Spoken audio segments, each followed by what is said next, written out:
이번에는 생활 속에 유용한 건강 정보를 전해드리는 건강플러스 시간입니다. 한림대 성심병원 가정의학과 박경희 교수 나오셨습니다. 안녕하세요. 네, 안녕하세요.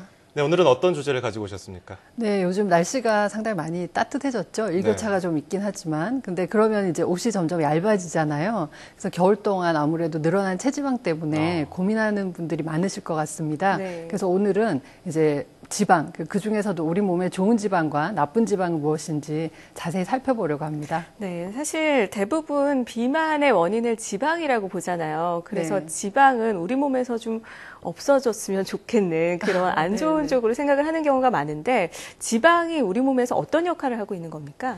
네, 우리가 되게 살이 찐다고 하면 대부분 지방이 증가해서 문제가 되는 건데요. 우리가 음식을 섭취해서 우리 몸의 에너지로 다 사용되고 남는 것이 지방에 저장이 되는 것입니다. 근데 지방은 원래 나쁜 역할만 하는 것이 아니고요. 각종 물리적 충격에서 장기를 보호하는 역할도 하고 단열재 역할을 해서 체온을 유지하는 좋은 역할도 많이 합니다. 네. 그리고 그 외에 세포의 많은 중요한 구성 요소이기도 하고요. 비상시에 에너지가 저장돼 있기 때문에 에너지를 꺼내서 쓸 수 있는 에너지 저장고 역할을 하는 등 아주 몸에 아주 중요한 조직입니다. 그렇지만 사용하고 남은 것이 에너지가 너무 많다 보면 그게 이제 결국 비만을 일으키고 각종 만성질환의 위험성을 높이게 되는 거죠. 예, 네. 단열재 역할을 한다는 게 좀 재밌긴 한데요. 네. TV에서 근데 당신 뱃속에 이만한 지방 덩어리가 있다면서 이런 노란 젤리 같은 거 네, 보여준 네. 경우 있잖아요. 굉장히 좀 네. 안 좋게 보이던데 네. 좋은 지방이 있다는 얘기가 있어요. 네, 뭐죠? 우리가 대개는 몸에 나쁘다고 하는 지방들은 백색 지방을 말합니다. 예. 그래서 지방은 대개 백색 지방과 갈색 지방 두 가지의 형태가 있는데요. 네네. 백색 지방은 그 말 그대로 이제 에너지를 저장하는 우리가 알고 있는 일반적인 지방입니다. 네. 근데 이것과는 달리 갈색 지방 같은 경우는 혈관도 많이 분포되어 있고 미토콘드리아도 많아서 에너지 소비에 상당히 도움이 되는 지방으로 알려져 있습니다. 네. 오히려 비만을 일으키는 게 아니라 비만이나 각종 대사질환의 위험성을 줄여줄 수 있는 아주 좋은 지방인 셈이죠.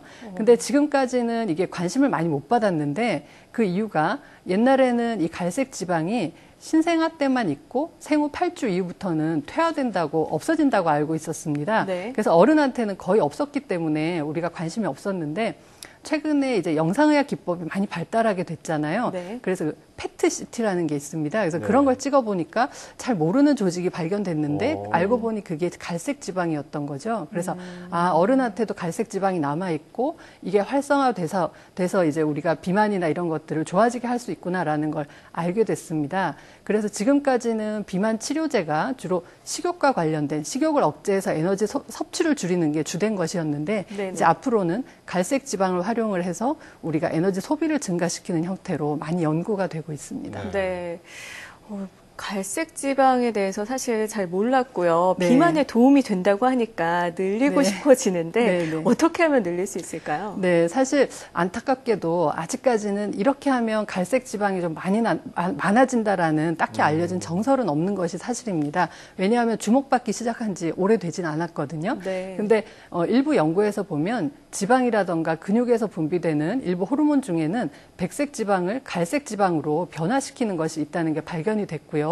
운동을 한 직후에 이 혈중 농도가 상승한다는 연구 결과도 있습니다. 예. 따라서 운동이 아마 백색 지방을 갈색 지방의 성격으로 변하게 하는데 관련이 있지 않을까 하는 가설들이 많이 제기가 되고 있습니다. 네. 그리고 지금껏 진행된 연구들을 보면 어린이 그리고 비만하지 않은 사람 근육량이 많은 경우에 갈색 지방이 많다고 알려져 있고요. 네. 일부 연구에서는 뭐 매운 음식을 먹는다던가 찬데 노출이 된다거나 하면은 이 갈색 지방이 활성화가 된다고 하는데 그게 아직 현실화되기에는 조금 더 연구가 많이 필요하다고 봅니다. 그래서 뭐 갈색 지방 관련해서 뭐 겨울에 운동을 하면 더 도움이 된다 이런 얘기가 있었는데 네, 그래서 그런 얘기들이 나온 게 이제 추위에 노출되면 갈색 지방이 활성화되기 때문에 예. 그런 얘기들이 나오고 있습니다. 아, 그렇군요. 자, 그런가 하면 백색 지방, 갈색 지방 외에 내장 지방 얘기를 많이 하는데 네. 그 뭐라 그러죠? 산타 할아버지 뱃살처럼 뱃살 늘어지는 거. 네. 근데 이게 많으면 내장 지방이 많은 건가요? 사실 그렇기도 한데 반드시 그런 건 아닙니다. 우리가 대개 말하는 내장 지방은 이제 백색 지방이거든요. 예. 이 백색 지방은 피하 지방과 내장 주변에 있는 복강내 지방으로 나눠지게 되는데 우리가 손으로 잡아서 만져지는 지방은 대개는 피부 밑에 있는 피하 지방에 해당이 됩니다. 그래서 우리가 보통 심혈관 질환의 위험성을 높이는 나쁜 지방으로 생각하는 것은 대부분 복강 안에 있는 내장 지방인데요.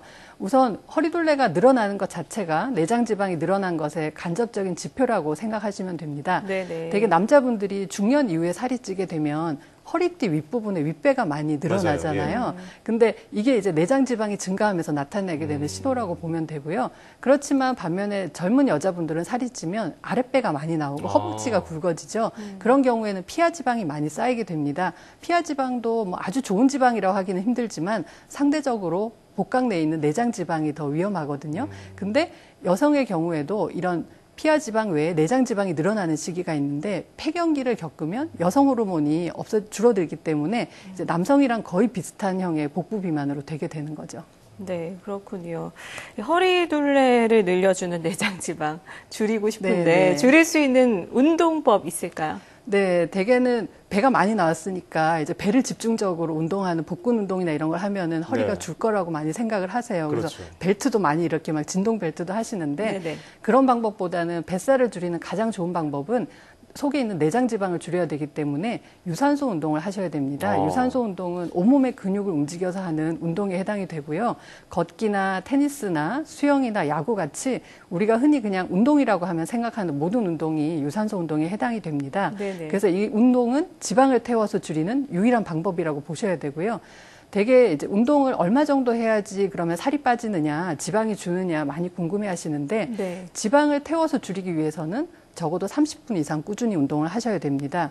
왜냐하면 우리가 운동을 하게 되면 초반에는 몸에서 에너지를 사용할 때 당분을 주된 에너지원으로 사용을 하거든요. 근데 한 30분 정도 지나면 그때부터는 본격적으로 지방을 주된 에너지원으로 사용하게 됩니다. 네. 그래서 이제 대개는 30분 이상 유산소 운동을 하라고 말씀을 드리고요.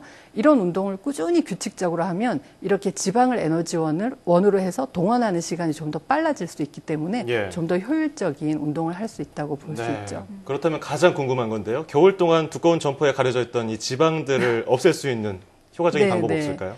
네, 사실 복근과 같은 근력 운동의 경우에는 몸에 있는 전체적인 지방을 다 줄이는 효과가 있지는 않습니다. 네. 그렇지만 우리가 에너지 소비가 좀 더 효율적으로 되려면 근육량이 많아야 되거든요. 그래서 물론 유산소 운동을 통해서 우리 몸 전체에 있는 지방을 줄이는 것도 상당히 중요하고 가장 필수적인 요인이라고 볼 수 있습니다. 그렇지만 근육량이 많아야 우리가 에너지 소비가 많아지고 안정화가 되기 때문에 가능하면 유산소 운동과 그 근력 운동을 병행해서 운동을 하시면 훨씬 더 지방을 줄이는 데 도움이 되고요. 예. 간혹 가다가 보면 음식만 줄이면 되지 않느냐 이런 말씀을 하시는데 그렇죠. 음식만 줄이다 보면 우리가 근육에 있는 에너지를 먼저 많이 쓰기 때문에 오히려 근육량이 줍니다. 그래서 음식을 줄이더라도 이제 적절하게 유산소 운동을 병행을 하시는 게 가장 좋습니다. 네, 유산소 운동과 근력 운동, 음식 조절 모두 조화를 이루어야겠군요. 네. 네, 사실 그동안 지방은 비만의 원인으로만 알려져 있는 경우가 많았는데요. 우리 몸을 보호하고 에너지를 저장하는 창고 역할도 하는 만큼 음식 조절과 유산소 운동으로 적절한 지방량을 유지하는 것이 중요하겠습니다. 자, 지금까지 한림대 성심병원 가정의학과 박경희 교수와 함께 이야기 나눠봤습니다. 오늘 말씀 고맙습니다.